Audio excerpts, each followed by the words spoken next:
I am very disturbed, Mr. Chairman, and depressed and more than a little disappointed to have to be here today on such an occasion that is so considerably less celebratory in nature. I left my home and my family in California yesterday afternoon, including my 6-month-old daughter, who I am loathed to be separated from at this point, to come here today and speak to you on an issue that is in my mind and should be in the minds of everybody else what I consider to be a no-brainer. This is a no-brainer. The question is, should public television continue to receive federal funding? Well, let me think about it. Should public television continue to receive federal funding? When I ask the question, when I hear it in my mind, it sounds ludicrous. It's almost silly to even ask the question. Over 30 years ago, the living legend himself, LeVar Burton, made the case for the importance of funding and promoting educational public broadcasting as Republicans tried to claw away vital federal funding from the Corporation for Public Broadcasting. Now, before Burton continues with his argument, take a brief look at how today's Republican Party is framing their push to defund outlets like PBS and NPR. It has leaned further and further left, so much so that they now have drag queen story time instead of good old Sesame Street.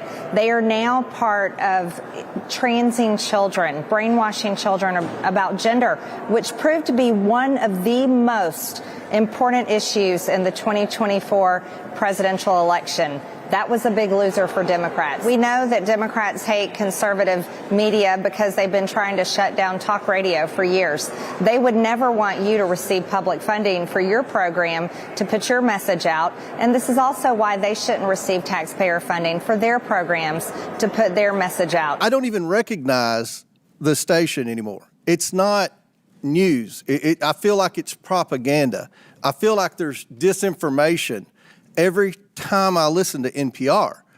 And, you know, a media entity like MSNBC or Huffington Post that, in my opinion, consistently spews disinformation, they can do that. They're a private company. But NPR gets federal funds.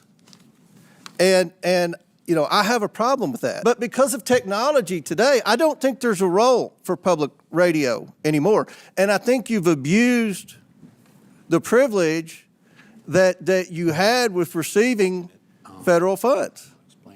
Because these headlines here are not true. This is disinformation on some huge topic. We have an existential threat. We cannot continue down this path financially. So we do not want to shut you down, but we cannot continue down this path. And so if our debt is part of the reason we're here, I think another part of the reason we're here, reevaluating your role and the government's use of taxpayer dollars to partially fund your institutions is because technology has changed everything. We are not living in 1967. And the internet has changed our society. We have such increased social interconnectedness, and there are various options for people to get news and to get disinformation or information, whatever you want to get. 87 Democrats and 0 Republicans registered. I found that very concerning, Yeah, sir. I would. Not even 40 to 30 or 50 to 20, 87 to 0. But it shouldn't be surprising when their own CEO says things like, I'm so done with late-stage capitalism, or calls the President of the United States a deranged racist sociopath, or that America's addicted to white supremacy. So billions have gone into both of your coffers over the last several decades. And I understand why Democrats on this committee are going to viciously and vehemently defend you all, because you become a propaganda wing of the Democratic Party. 67% of your viewers and listeners identify as Democrat, with only 12% conservative, and you become a sandbox for leftist propagandists to frolic on taxpayer dime and no more. And when you said in the beginning you're going to promote a symphony of ideological viewpoints, yeah, you do. If you're left-leaning, far left, or remarkably Marxist, I yield back. Now that you're familiar with some of the main talking points coming from MAGA's renewed attack on public broadcasting, let's turn back to LeVar Burton to show just how little some things have changed surrounding this fight. Public television has no commercials on it. Now, I make my living in both commercial and public TVs, and don't get me wrong, commercial television has been very, very good to me. But make no mistake about it, commercial television cannot, does not, and will not do what public TV does, especially and specifically where our children are concerned. Public television doesn't try and sell our kids anything.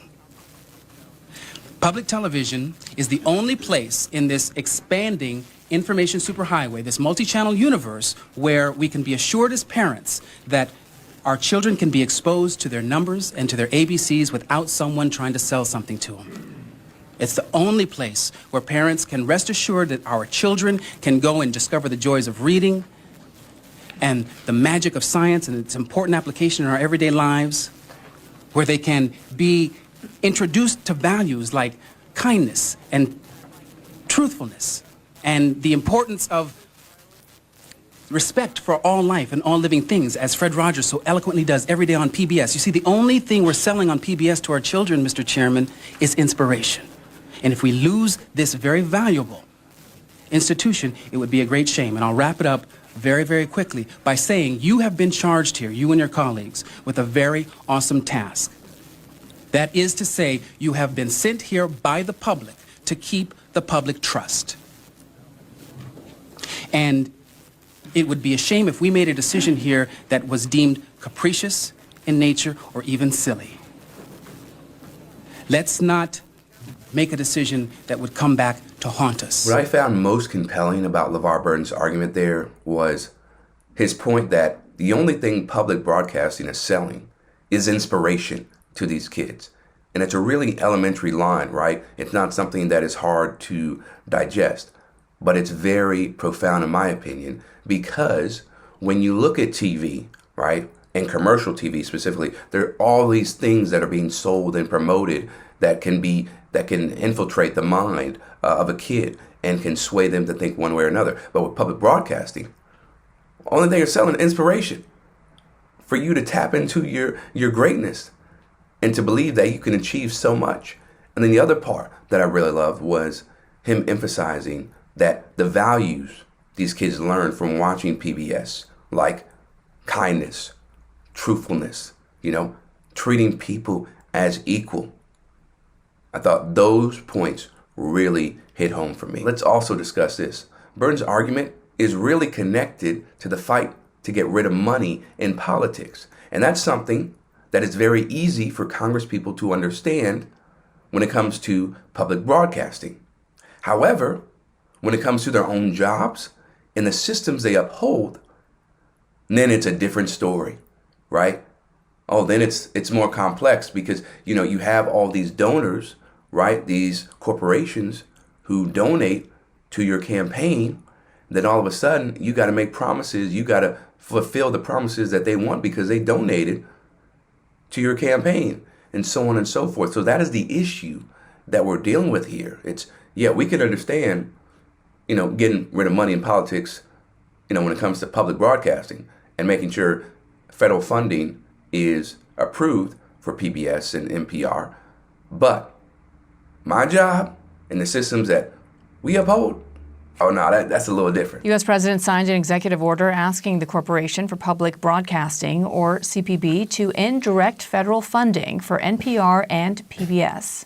The White House accuses the broadcasters of spreading, quote, radical woke propaganda disguised as news. The CBP was set up by Congress as a private entity to prevent government interference. The president wrote this, quote, Republicans must defund and totally disassociate themselves from NPR and PBS, the radical left monsters that so badly hurt our country. We should say, as we have before, the heads of PBS and NPR reject that categorization. But again, this executive order tries to zero out funding for those organizations. The president is pushing back on all of the organizations and institutions that he believes are against him and his agenda.